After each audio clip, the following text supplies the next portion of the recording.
अगर आप एक होटल, रेस्टोरेंट, रिजॉर्ट या कैफ़े के ओनर हो और आपका गूगल रेटिंग 4.5, 4.6, 4.7 या 4.8 है और फिर भी आप रैंक नहीं कर रहे हो, तो मैं आज एक ऑनेस्ट बात बोलूँगा।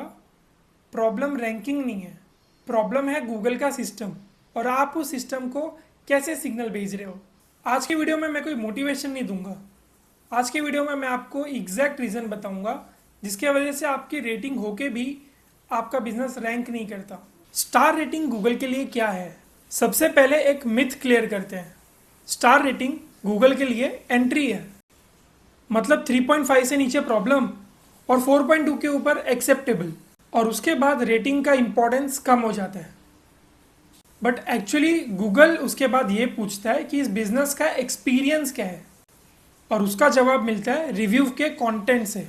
अगर मैं आपको एक एग्जांपल के साथ समझाऊं तो किसी प्रोफाइल पे 4.8 अबाव रेटिंग होने के बाद में भी वो प्रोफाइल रैंक नहीं करता। इसलिए 4.8 रेटिंग होने के बाद भी अगर रिव्यूज वीक है तो गूगल आपको ऊपर नहीं भेजता। Reason number 1, review quality low है। सबसे पहला रीजन होता है रिव्यू क्वालिटी का वीक होना। अगर आपके रिव्यूज ये बोल रहे हैं good food, good place, nice view, nice stay, तो उससे गूगल का एआई कंफ्यूज रहता है। एआई को ये पता नहीं चलता कि उस लोकेशन पे फैमिली फ्रेंडली बिजनेस है या नहीं, कपल फ्रेंडली बिजनेस है या नहीं, या वहाँ के एक्सपीरियंस एक्चुअल क्या है या क्या है और क्या नहीं।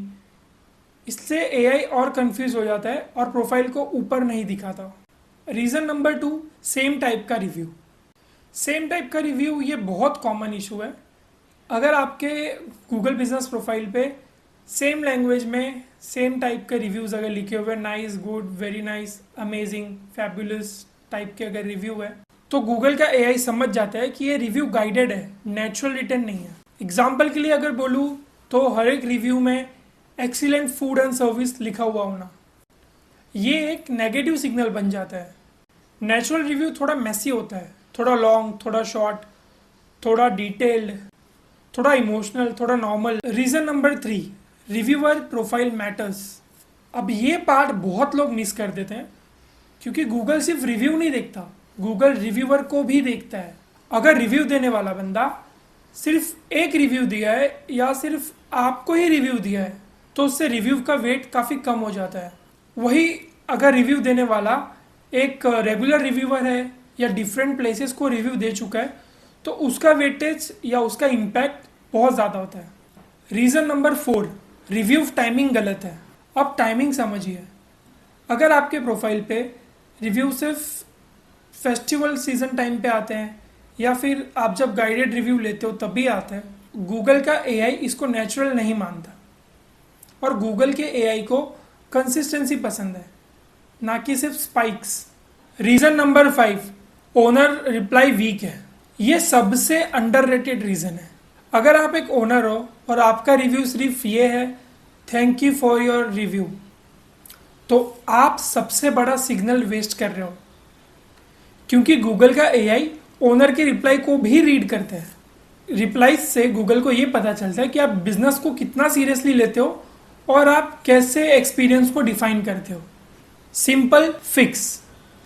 अब सॉल्यूशन सुनो, सिंपल है, कॉम्प्लेक्स नहीं। So focus on natural review word, smart reply, natural variety, weekly consistency. Stars पे ऑब्सेशन कम करो एंड एक्सपीरियंस पे फोकस करो। अगर आपका गूगल रेटिंग ऑलरेडी अच्छा है और फिर भी आपकी रैंकिंग नहीं आ रही तो समझ लो स्टार्स प्रॉब्लम नहीं है, गूगल को आपका बिजनेस समझ आया या नहीं। इस वीडियो को सेव करना और कमेंट में लिखना रैंक। तो नेक्स्ट वीडियो में मैं आपको बताऊंगा रिव्यू के कौन से वर्ड होटल या रेस्टोरेंट को रैंक कराते हैं। अगर आपको ये वीडियो पसंद आई है तो प्लीज़ इस वीडियो को लाइक कीजिएगा, मेरे चैनल को सब्सक्राइब कीजिएगा और बेल आइकन दबाना मत भूलिएगा।